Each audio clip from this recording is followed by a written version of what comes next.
In this tutorial, I'll show you how to use the Skin Tone tool to enhance skin tones and make them more uniform. The Skin Tone tool can be found in the third tab in the Color Editor.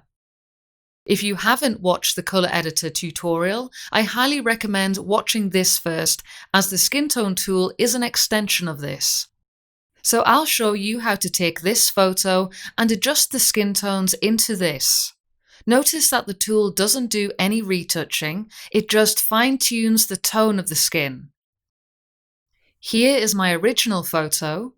To ensure I don't affect any other colours, I'll create a mask just for the skin tone, which I can apply my adjustment to. I'll add a new layer and call this skin tone. I'll use the shortcut B to select the brush, and I'll right-click on the photo to bring up my brush settings. It's usually easier to use bigger brush strokes and erase smaller areas afterwards, so I'll increase my brush size and the hardness a bit as well. So let me brush over the skin now. Remember, you can use the square bracket keys to change the brush size quickly. Now I'll remove any areas I don't want included. I'll zoom in a bit closer by using the shortcut H to switch to my pan cursor tool and double-clicking the lips, as I definitely don't want these colours to be affected.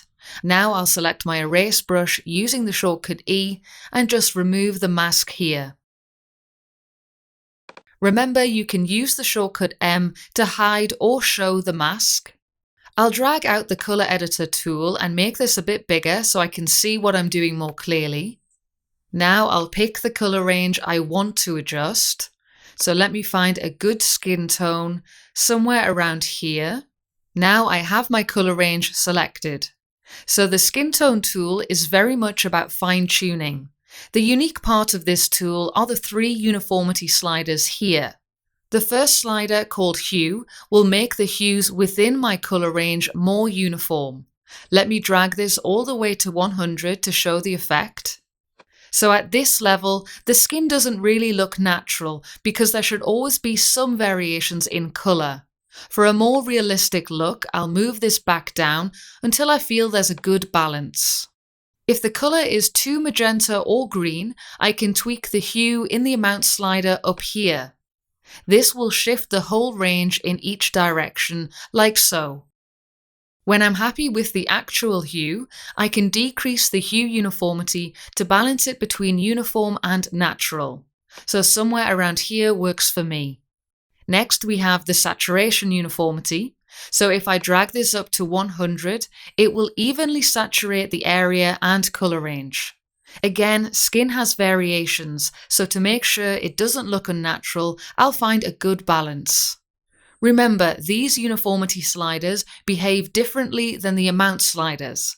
If I want to adjust the overall saturation of the skin, I have to use the saturation amount slider up here. The last uniformity slider is lightness. This will even out lightness differences. Again, you want a nice natural result, so somewhere around here is sufficient. Lightness also has a corresponding amount slider up here, which affects the overall lightness of the colour range. Now that the amount and uniformity sliders are set, let me quickly mention the smoothness slider. This determines how much the adjustment of the colour range will bleed into the surrounding colours.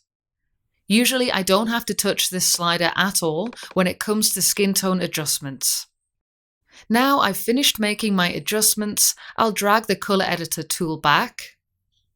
Let's take a look at the photo with our skin tone layer turned off, and back on, and off, and on again.